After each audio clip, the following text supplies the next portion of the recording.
Hi, everybody. On behalf of the Regional Hub for the Arab States of the United Nations Development Programme, a warm welcome to this webinar on storytelling, how to use it to create empowering narratives about the future, but also to engage others in futures thinking.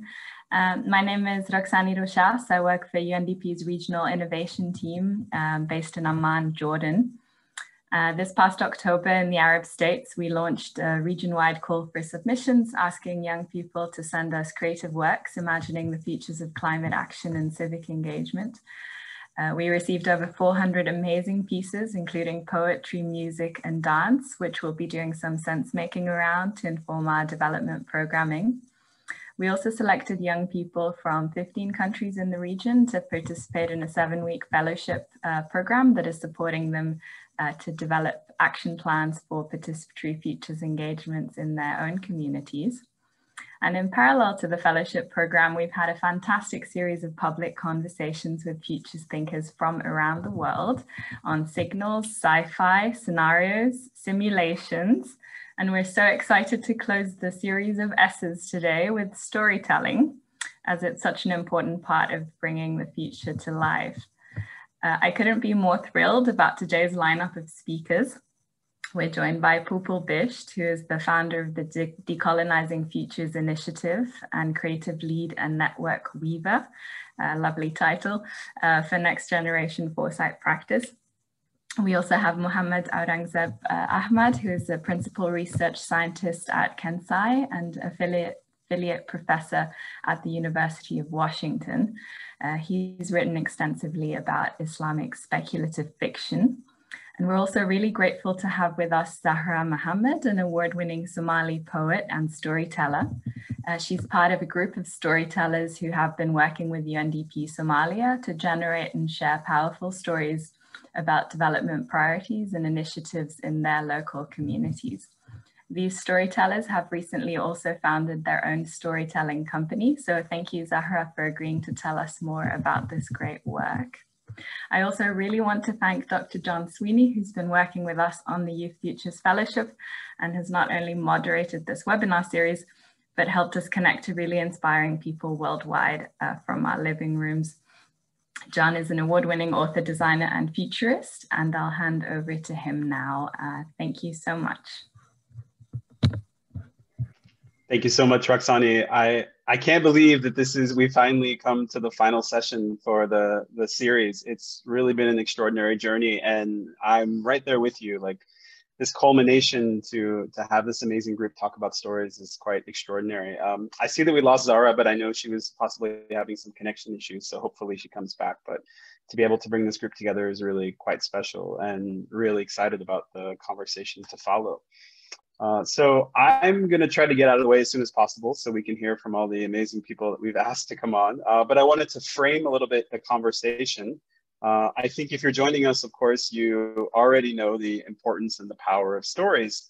But I wanted to turn to one of my favorite storytellers, Ursula K. Le Guin, who has this great, I think, lens on what it is that stories really do. And she talks about one of the functions of art is to give people the words to know their own experience.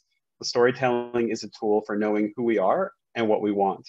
And so, of course, this is the Future series, and we're going to try to make an explicit link between futures as a practice, as a mode of understanding the world, but also expressing what we want, but also back to the overall approach and power of stories.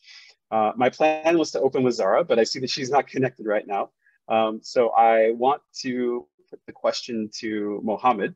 I know that you come from stories at different angles as a research scientist, someone who works a lot with data, but also as someone who specifically looks at speculative and science fiction, and specifically looking at it from the context, or not predominantly, but certainly within the lens of Muslim cultures.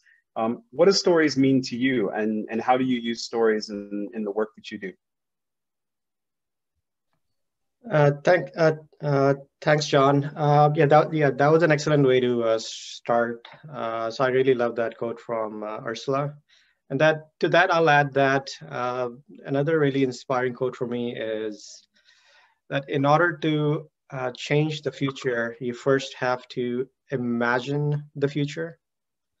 And I think and for me, that's where the aspects of storytelling come into play.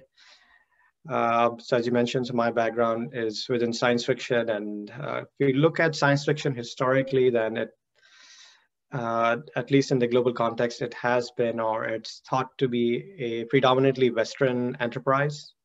But if you look at production of science fiction, that's actually not true. And so when I look at sci-fi and its history, and even contemporary sci-fi, what we observe is that just like all fiction, just like all narrative, it's a way for people to project their hopes, their dreams, how they imagine, and even their fears, and how they imagine themselves, where they are, where they should be going. So there's definitely that element of using storytelling as a way to make yourself, as a way to define who you are. And also, just the world that we live in, and the amount of technological changes which has happened in the last 20 years, and just extrapolating that into the future. Technology has given us a lot of things in terms of making a life easier, but at the same time, entrenching global inequalities, entrenching inequalities in terms of, let's say, race, class, gender, so on and so forth. So that's one of some of the aspects that I find really fascinating, and I think that's also where using storytelling to highlight many of these issues which are coming up. And I can talk from experience from my own work, how, let's say, new technologies like artificial intelligence is affecting the lives of people.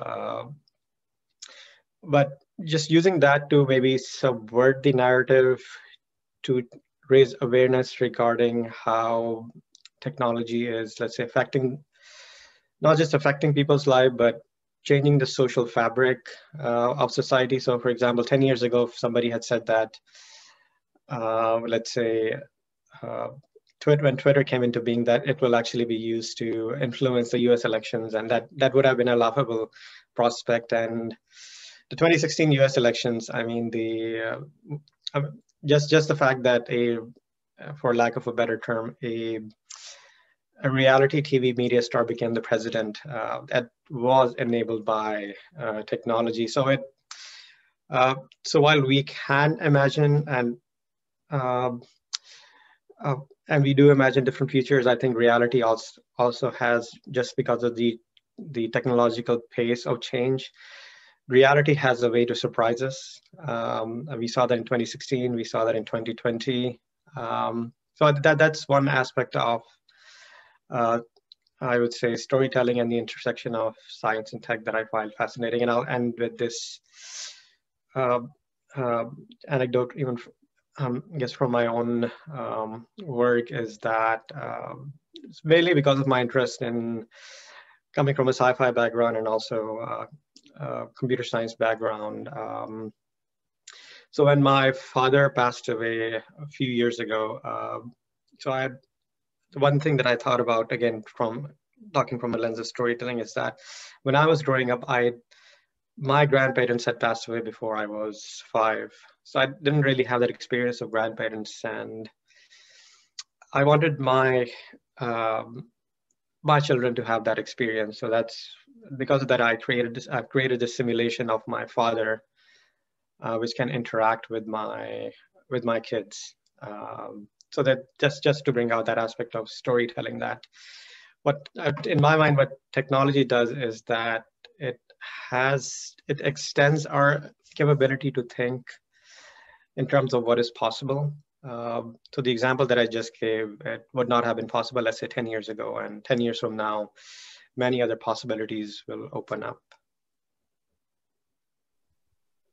Wow, thank you. That's that anecdote, that story is really powerful, and when you locate it within the context of family and identity and this generational kind of legacy or gift that stories can provide, it really becomes something that, like you said, right, is not just about being able to, you know, understand this or that technology, but to have that deeply personal sense of self and other and place, and it becomes something quite constructive. But as you also mentioned, can also, you know, be used to subvert. So that's something that I wanted to turn to Pupul, because of course your work is looking at the gaps that we see within the context of futures, and how do we, you know, make that something that you know, other stories can be present. And so I would love to hear you talk about your approach and the kind of ways that you're using stories, and of course even the methodological innovation that you're bringing to the future space, specifically with storytelling.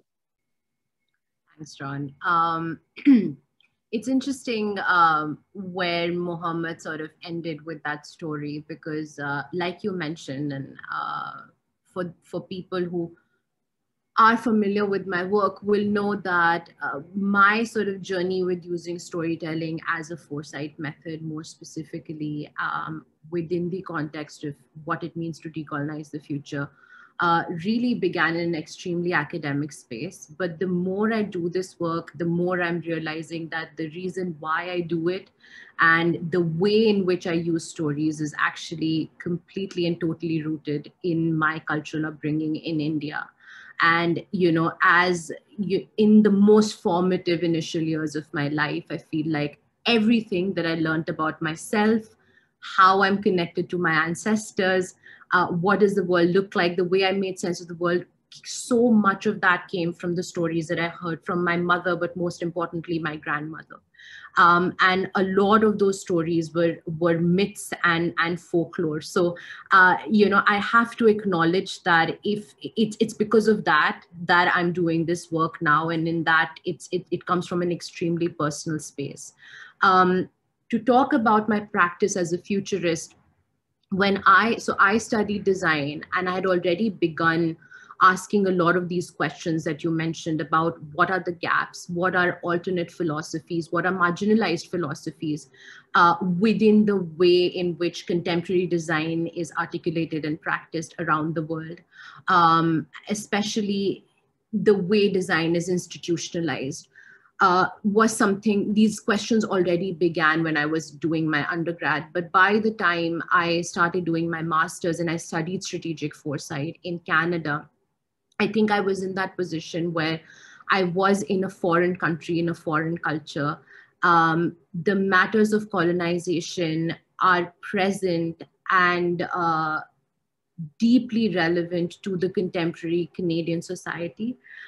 So I come from a post-colonial country. So I think it really, these questions of where is power held when we're thinking about the future, whose stories are we telling, but most importantly, who is getting to tell the story about the future, were a direct result of my time in Canada as an Indian student.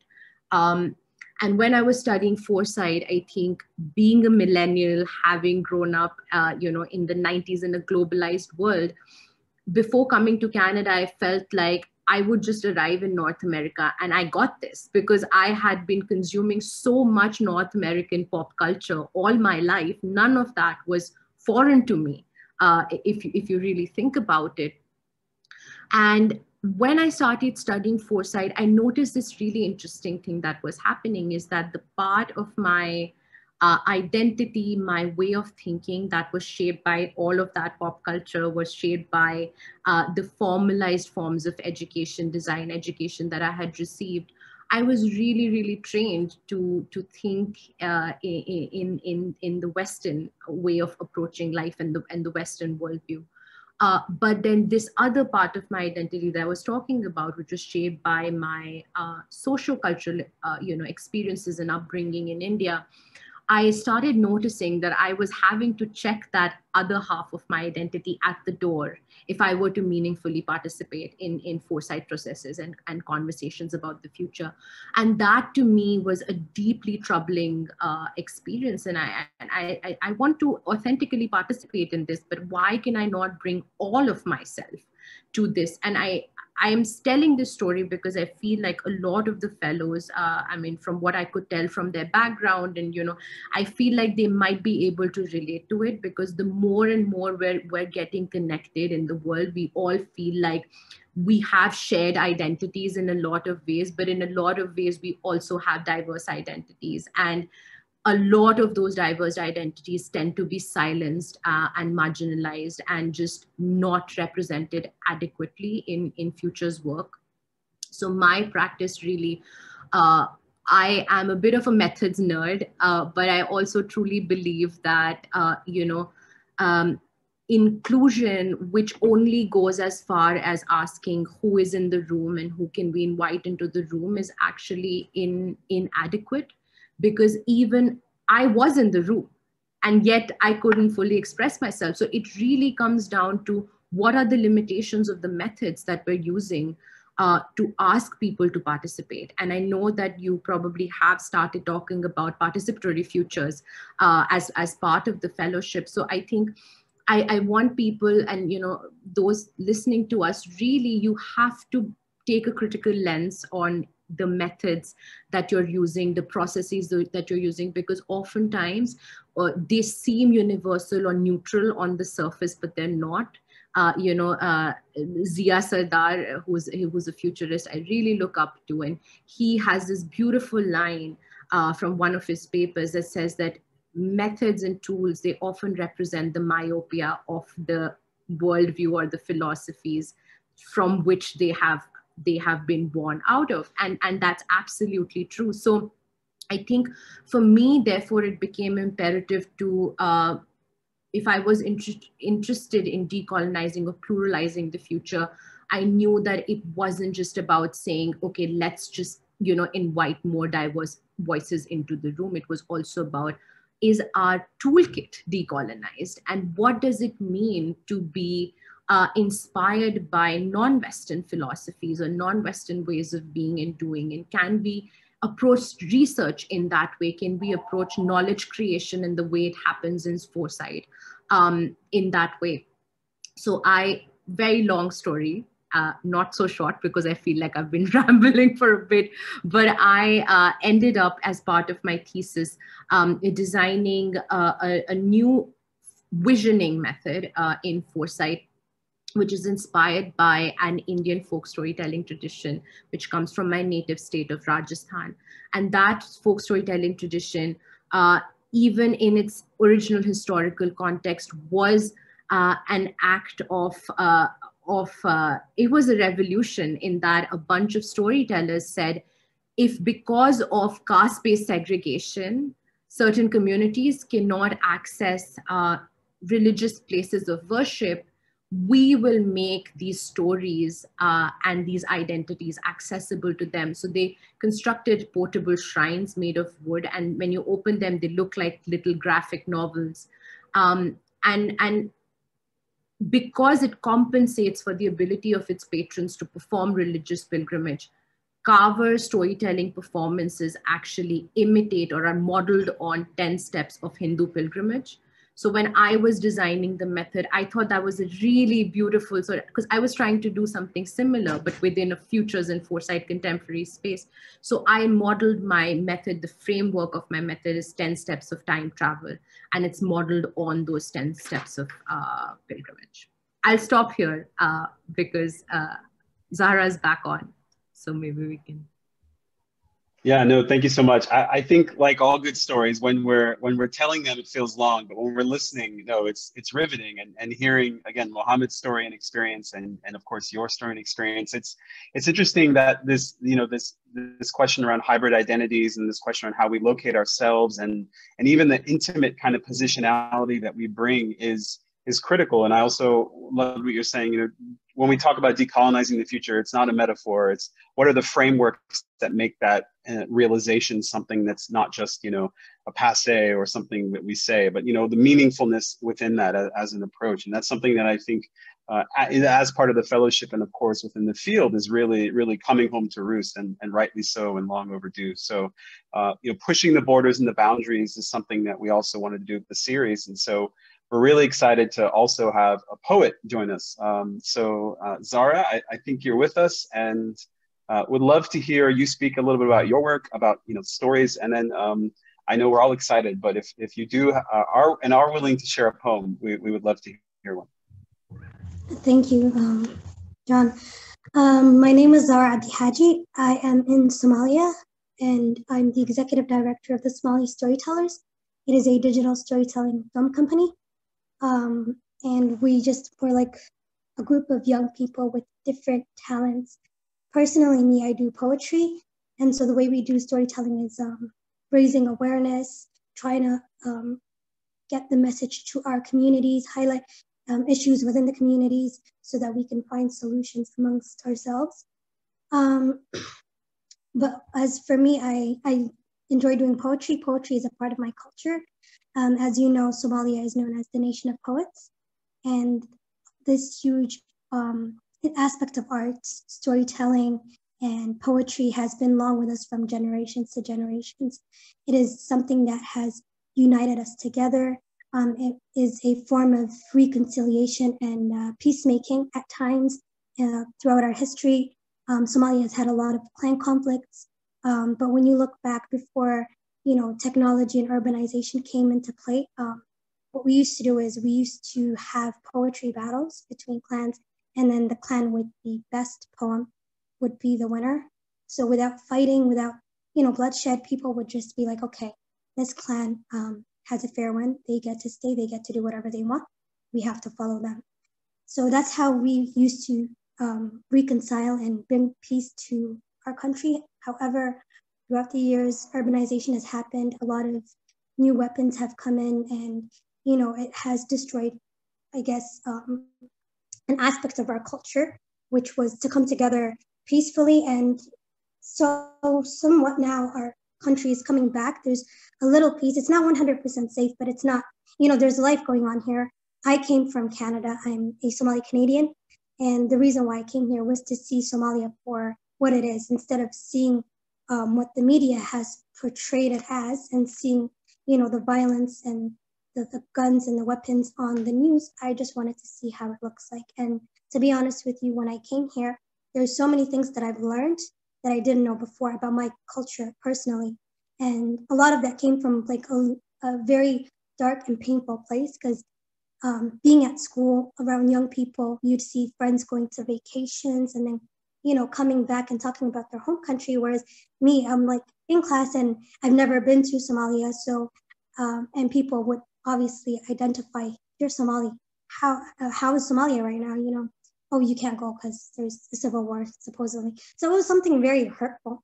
And to actually be here and to learn about my culture and to see that, a lot of the things I used to do poetry, and I never knew I had a connection with poetry to Somalia, because as I said before, it's called the land of poets, or a nation of poets. And poetry has been so embedded in our culture, as well as storytelling. And one of the favorite pictures when I come here, or favorite things that I see, is seeing elders coming together under the acacia tree, which is very well populated throughout Africa. I feel like it's like the African symbol when you see the acacia tree. But you see elders coming together, sitting there, having tea, telling each other stories, young people coming there, joining them. And it was like a very beautiful thing to witness. So slowly by slowly, I started learning more about my culture. And it has given me the opportunity to embrace the talent that I then knew that was connected to my homeland. And without further ado, I've prepared a poem, one for climate change. And I have another one, which is more short, but it's more related to Somalia. But the first one is very general and broad. As I said, I use poetry, storytelling to raise awareness, to get the message out. And I feel like there's so many ways to send the message, but when you do it through storytelling or poetry, people can actually feel the emotions. They can, instead of just, they can also visualize exactly what it is that you're trying to send out. So I'm going to start with my poem. This is the one about climate change. So it starts like this. When the stars begin to melt like candle wax, and the skies become gray and foggy, and the last tree standing suddenly falls to the ground, and the ocean becomes unbearably polluted, And the earth we know begins to shift in anger and rage, and the mountains spew out volcanoes, and hurricanes take over the continents, what will be left for us? Because we like to think of climate change as something that will happen in the future. And so we assume that there is still enough time. But when time is pushed away and we keep waiting for tomorrow, we might just easily wait it out and sit in the middle of the future with no possible solution. Don't let failure be the legacy we leave for the generations to come. We still have time and we still have hope, but humanity needs to come together and save the only planet we call our home. So that was my first poem. And then this is the second poem. This one is very, very close to my heart. And it's because recently I see a lot of reconstruction and urbanization happening within my homeland. And it's kind of sad because I feel like some of these trees are very rare and native. I think overall in the world, there's only 800 acacia trees. And due to like construction and, urbanization, people are cutting down trees. So this was written because of, the way I felt about it. So it's called The Acacia. So it goes like this. Around the acacia, the tree of life, in a circle under the African sun, where many stories have been told, peaceful and traditional gatherings, generations after generations, rooted with culture and love. In the search for new settlements and new homes, the few standing trees might forever be destroyed, along with the stories and the traditions of the old poets. And that is the end of my poem. Thank you guys so much. Thank you so much, Zahra. They both were extraordinarily beautiful and powerful. And I loved also hearing your story. And I have to say, I having had the chance to connect each of you in different ways, it's extraordinary hearing this intimate and personal journey that you've all been on, and how stories, of course, are part of the realization of the complexities of who we are, but also a way to communicate and share that with others. And so I of course wanted to also invite anyone who's listening or watching to pose a question to you. So if anyone wants to put a question into the Q&A or the chat for any of our amazing panelists, please do so. But my question then, to come back to each of you, is, of course, we're living in a time now where we see stories being used for lots of different means. We're living in an age of misinformation, disinformation, and but we can see the opportunity for stories to connect us as well. So I would love to hear, is there any example that comes to your mind of a really powerful story that you've seen bring people together, of an approach or a process or a specific narrative that you think either in your work or you've seen elsewhere that you think has been really good at speaking to people? And again, whether it's your context or another context, anything that you think can really, that you've seen has really been effective to kind of, again, in an age where we seem to be quite polarized and being pulled apart, and of course, a lot, different places than others, but any story that you think would speak to that dynamic. And anyone can jump in, please.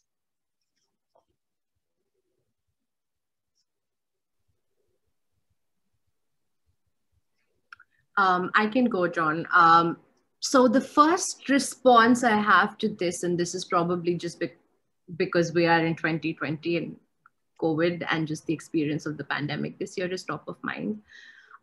This isn't so much a story, but a sort of below the surface narrative that I think was interesting. And I was in Canada right up until February, and then I went back home to visit my parents, not knowing what the year had in store for us. So I ended up spending 9 months of the pandemic in India, and that wasn't planned.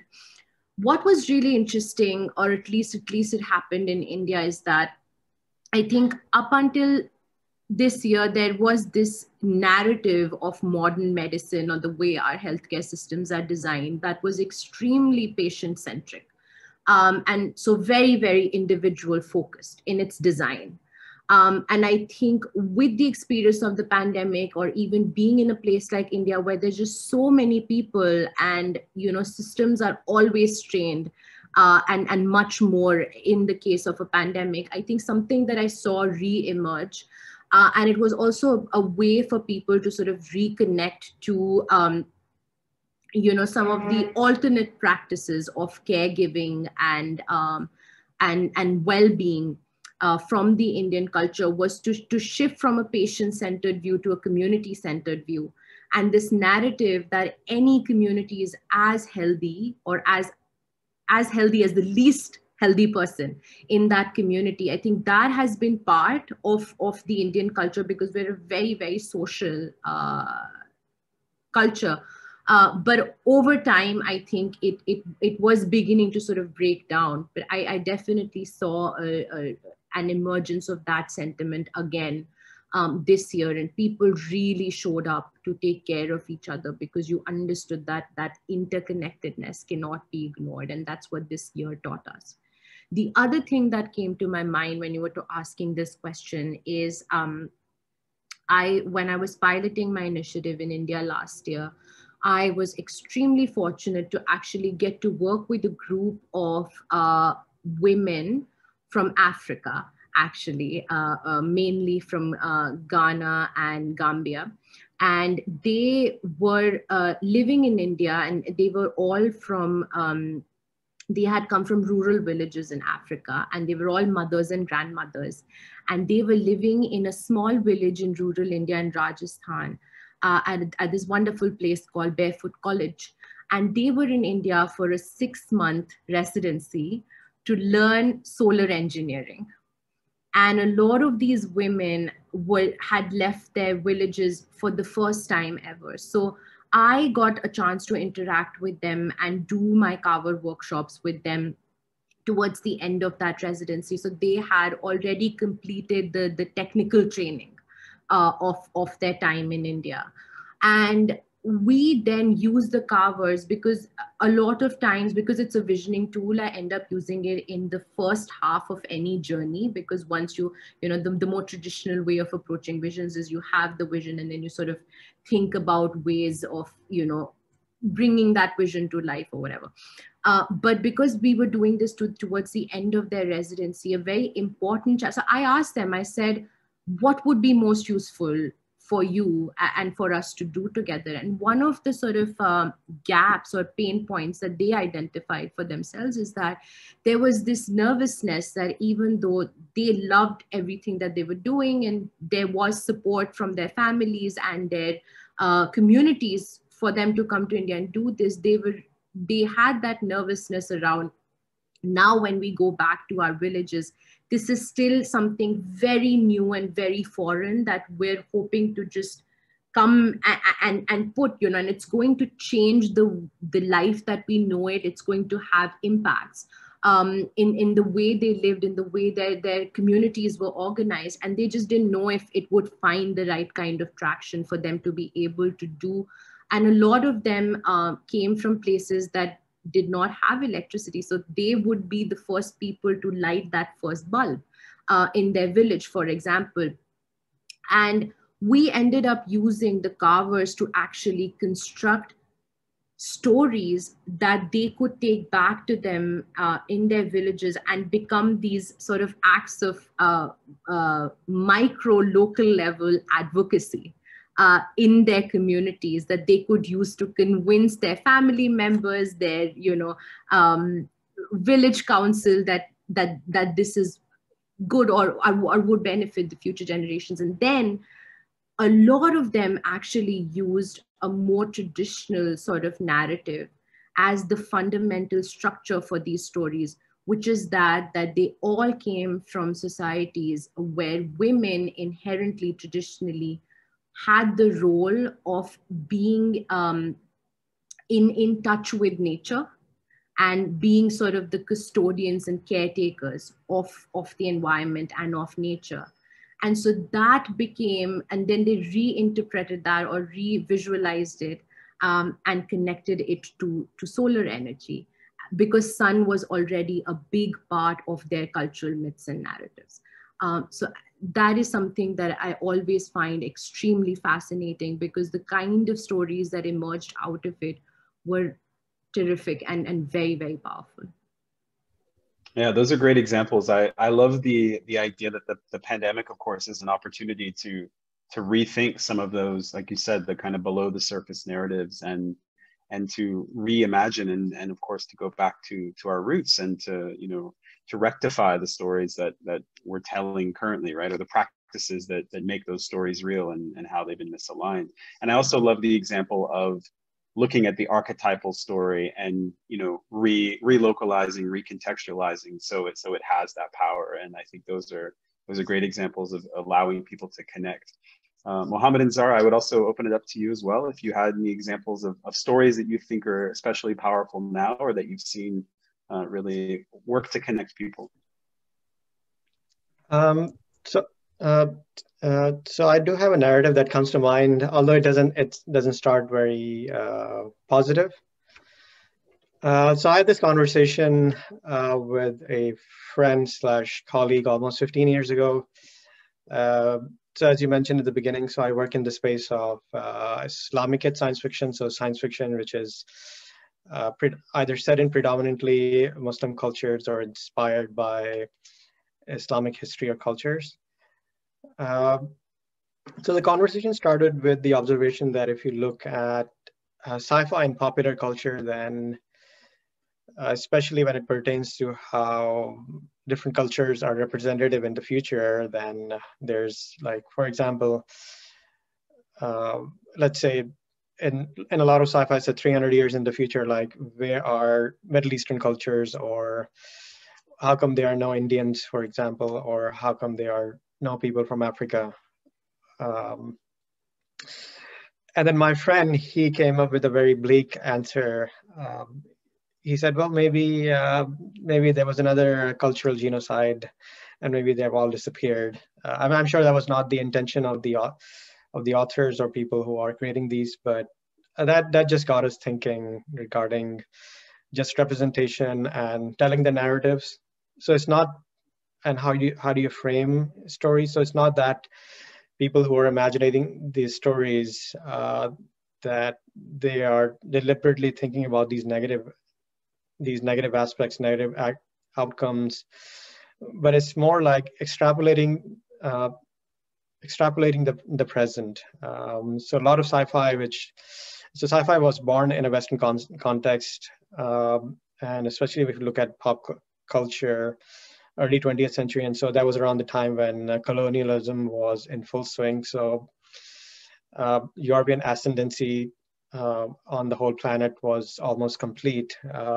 So this was the environment in which sci-fi arose. So it was just a matter of conscious or unconscious extrapolation from the future, versus fast forward 150 years, and now we are now again coming back to a more multipolar world, which is also being reflected in sci-fi. So and I would say even in Western sci-fi, there's this greater recognition that to have a set of diverse voices, not just in the present, but also recognizing that the contribution of different, let's say, cultures, different civilizations. And another thing which I would say is encouraging is that that previously when people talked about inter-cross-cultural narratives, it was mostly different cultures engaging with let's say, the West or Western cultures. I think what is encouraging, or I would say the more positive side of mass communication, is that we see many of those, let's say, intercultural connections that are again being enabled, which we find in, let's say, in the pre-modern era. So let's say Southeast Asia is being, let's say, connected with South Asia, with Eastern Africa. So let's say in the medieval era, the whole Arab trade network, which connected parts of the Indian Ocean. So that interconnectedness. So that's what I'm seeing, is that it's re-emerging in relationships, in literature, and also in how people define themselves. So there's, I think, the possibility of emergence of a truly global consciousness. Yeah, thank you. I love the example, and it really is powerful. And remember this wake up moment for me when I was maybe in a critical theory class and someone said, it actually isn't ironic at all that, you know, in Star Wars, the Empire has British accents. So, you know, how do we really locate, right, the history and of course, you know, the broad iniquities that get realized in the stories that are told and the limits of those stories, because you said it is a reflection of a lot of dynamics of the present, and being able to call into question and speak truth to power with these stories and subvert those narratives. And as we're seeing now, have those narratives be you know, updated and revitalized, but also, you know, grow in ways that would have even seemed unimaginable to those who had started them, I think is speaks to this shift that we're seeing, as you mentioned, geopolitically and also culturally. And we're seeing, again, that narrative really begin to open up. Zahra, I would love to hear your reflections as well. Is there a story that comes to mind that is really you see as bringing people together, connecting people, something that really has stuck with you recently? Yes, I think this would be in the beginning of the year when everybody was planning on, especially within my team, we were planning on, you know, doing a lot of work, but then the pandemic happened, and the pandemic hit Somalia very differently because of cultural and traditional practices. A lot of people believe that because of the hot weather, because of the culture, because a lot of Somalis own camels, and they believe that camel milk can cure many things, black seed oil. So it was a challenge for us first to connect with the people when the pandemic first happened, because a lot of them did not believe that could happen to them. And then we saw a wave of, you know, COVID-19 just spreading throughout people, and we'd see people coughing, but then they deny it, say, you know, it's not COVID-19. I took the test and it's just a mild cough. Or it became a stigma here in Somalia to see somebody wearing a mask, to see people following the rules. It was kind of like things that they didn't want to accept. So our team, we went far and beyond. The main thing that helped us was because of the storytelling and the fact that we modernized our storytelling methods using digital format and using social media as our tool. We had a huge campaign on social media. A lot of us have decided to do things differently. I did a poem raising awareness, whereas my other team members, they would do like, somebody would demonstrate how to make hand sanitizer, because, you know, as you know, Somalia, not everybody is, you know, there's a difference with every country, but a lot of the community members were going to get the essentials needed to stay safe. However, the pharmacies and the shops, they decided to price the hand sanitizers. So then we started showing them how to make their own sanitizers at home using alcohol, aloe vera gel. So one of my friends did that. And also a friend of mine, who's our team member, made one of the award-winning short films for UNDP Somalia for COVID-19. So this is the strategy we used. We used our different talents to connect with the people. Eventually, people started taking the message. They saw how serious the situation was getting. And so I feel like that's how we used our platform to connect with our community, with our people. And it helped a lot, especially with the cheap methods for hand sanitizers, which was very highly priced. I mean, to be honest, the little bottle went up to, I think, was it $7 or $13, whereas before the pandemic, it was 2.5, and then $13 for hand sanitizer or $7 is not something that everybody is willing to pay for. So we kind of like reduced I guess the difficulties that people would have gone through, and with efficient awareness, especially with youth, because in Somalia we have 70% population of youth, and a lot of them will be or use social media. So then they tell their families to, you know, follow the right procedures for COVID-19. It's a real issue. It's a real situation, and people are dying. To be very vigilant about their elders. And I think that's one thing based on our work that we did to connect with our communities and to connect with people. I don't think it's a story, but it's a journey that we went through. That's an amazing story. I mean, hearing it, it's so powerful. It's really extraordinary because, like you said, you were able to leverage the fantastic and extraordinary technologies that we have for a real tangible good, right? And of course, at a time of great need. And I think that's, we talk, of course, about, stories and personal narrative and identity, but we also know that and that's why I wanted to bring this question of connection, because of course, we see the power of stories to connect and also disconnect. And we have someone connecting with us who actually has a question. And I think this is fascinating to see how each of you is going to respond. So the question is, how do you combine stories and fiction with statistics and facts? But if I could blow up the question a little bit and say, we live in a world where, policymakers want to do things based on evidence, right? And companies want to act based on data. And we have this real need to, give me the bottom line, right? Give me the information. And we want to, of course, make decisions based on good information, but we also realize the opportunities to, locate things within context and to bring in, what Nora Bates and others call warm data, right, or thick data. So I would love to hear your responses to, how do you blend, and of course I think you all probably do this in different ways, but blend the idea of a statistics or data or facts with this narrative, with this perspective and the part of self that is inherent within stories. Pupul, you want to start us off? I could. I was very curious to hear what Mohammed has to say, because he also comes from the world of where data probably means very different things than it does in my world. So I think I would begin by saying exactly what you said, John, just to reiterate that when we think of data, we instantly think of numbers and figures, but there's also qualitative data, and stories are data as well.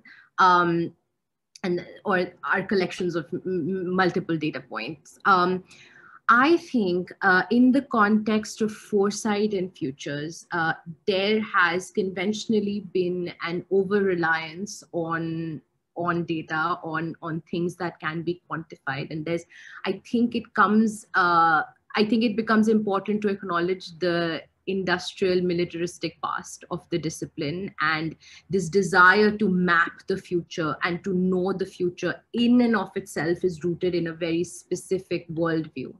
And it goes back to the kind of colonial tropes that Mohammed was talking about, because we feel like the future is this place which is currently unknown, but if we follow all the logical steps that there are to follow, somehow we will find that place. And then once we find that place, we have power and we can dominate it. That's an extremely, it's a colonial trope. And it's extremely prevalent in various aspects of modern life. The approach that I take to futures work, at least, is that the future is not a place that we're trying to discover or find. It is actually a thing that we're co-creating, and therefore it's a journey, it's not a destination. So I think I come from a slightly different perspective to this question, and for me, so therefore I'm never concerned with the factual accuracy of the stories about the future that I'm producing with the communities that I'm working with, because that's not what this work is about. Mohammed said, to change the future, we need to imagine what is possible. In my work, I say to change the future, we need to change the way we talk about the future. And historically, and even currently, we talk about the future in very specific ways. And when it comes to stories and using stories as tools, I see these visions or stories of preferred futures that are collectively envisioned by communities who've been historically marginalized, really as a way for both individuals and societies to start imagining beyond current systems of oppression and the dominant view of reality. And so I use stories more as a way to imagine what lies beyond that little bubble or echo chamber. So therefore, for me, I'm usually not concerned about it. This is probably not a very good answer, but I think I approach it from a very, very different point of view. Thanks, Pupul. Mohammed, Zahra, or Mohammed? Yeah. So So I come from a discipline where I guess numbers are everything. So computer science. So that said, one of the foundational myths of, at least when it comes to applied technology, is that data is neutral. And what we have learned, especially in the last decade or so, is that that's actually at best that's something that's a myth that we tell ourselves, and at worst it's a blatant lie. And the reason is that any type of data which touches the human world, any social system, it's going to be biased, and also different people looking at the same data will come up with different conclusions. They will ask different questions, and if you think about it from a policy perspective, from how it's going to affect the lives of people, it's decisions that will be based on that. It will be enacted in very different ways. So to give you a few examples of the discipline that I'm currently working in, which is creating responsible artificial intelligence systems. So there's a lot of talk around bias and discrimination by computational systems, by machine learning.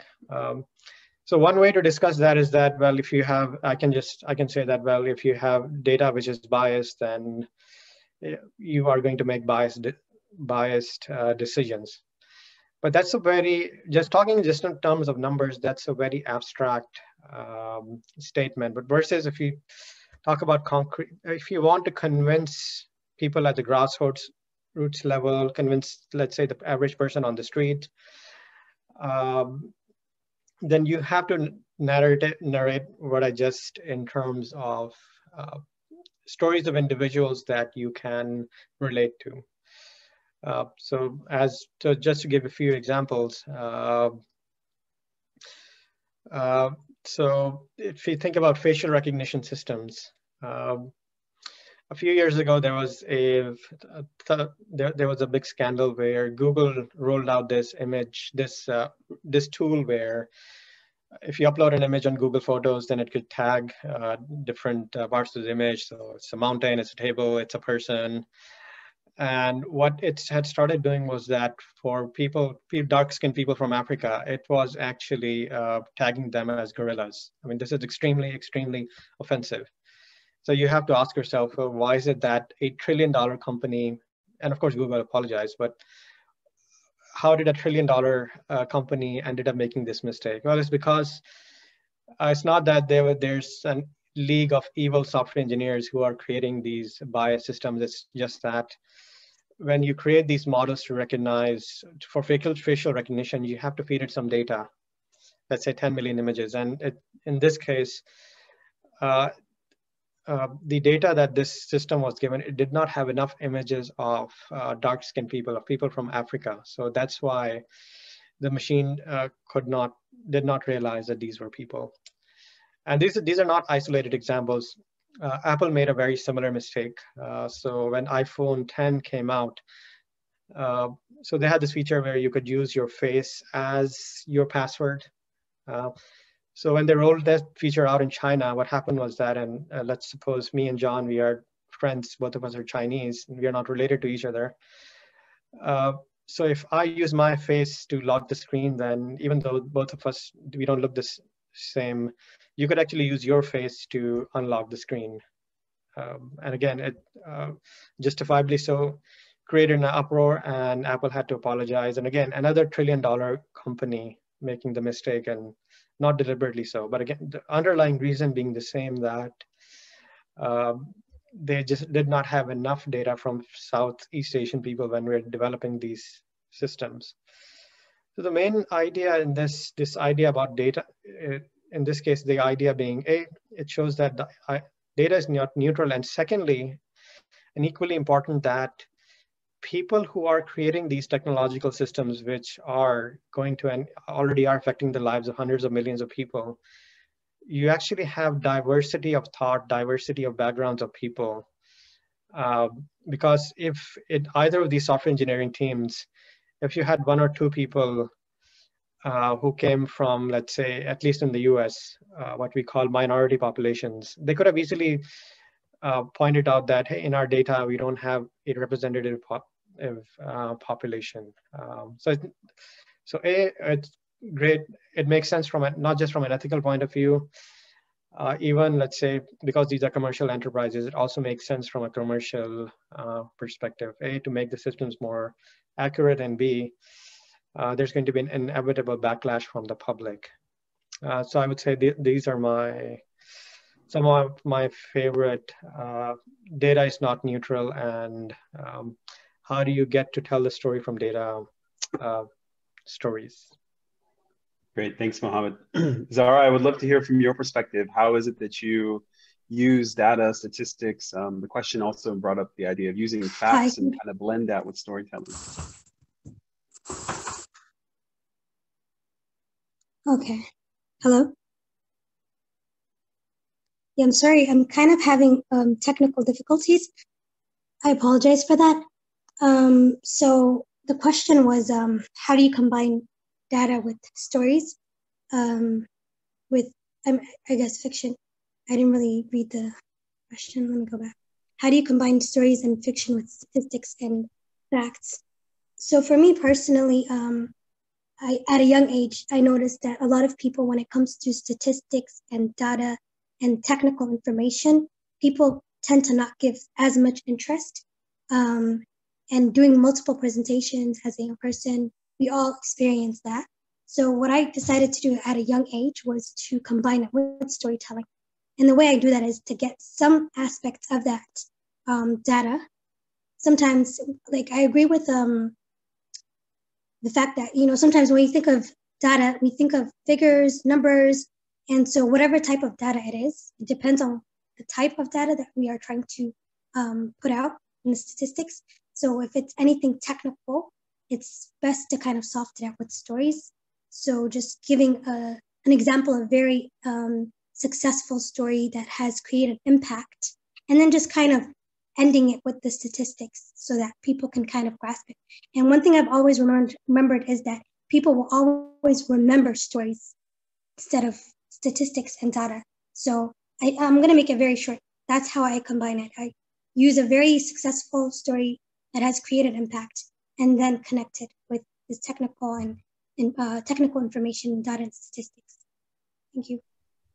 Thank you so much, Zahra. I want to thank each of you for sharing so much about your professional journeys, but of course also the story of who you are as storytellers. And so hearing you speak about your personal journeys, and of course, the blending of the personal professional has been really amazing. So again, a heartfelt thanks to each of you. I this one feels like the hardest session to end, because I feel like we could, as we say, and I was fortunate to live in Hawaii for a number of years. They have this tradition of talk story, where I think similar to Zahra said, where you're sitting under the tree sharing. That's kind of what this has felt like. So I appreciate each of you and your willingness to talk story and to be able to share, of course, with the fellows, but everyone else who was able to join. So thank you. And Roxani, I also want to thank you while you're with us, because you have been the rock and the foundation for organizing and putting this whole series together and imagining the story of what this could be. So thanks to you and Jen, and of course the team at UNDP. And yeah, toss it over to you. Thank you so much, John, and panelists on behalf of UNDP. It's been great. I just wanted to say to attendees, stay tuned in January. We'll have some blog posts out on the fellowship journey and on the participatory futures action plans that our fellows will be working on. And for now, I just wanted to wish you all a good end of the year, and take care. Thanks very much. It's nice meeting you all. Thanks, everyone. Happy New Year. Here's to a new story in 2021. Thank you. Happy New Year. Thanks so much. Bye. Thanks, everyone. Happy New Year. Take care. Yeah, everyone. Bye-bye.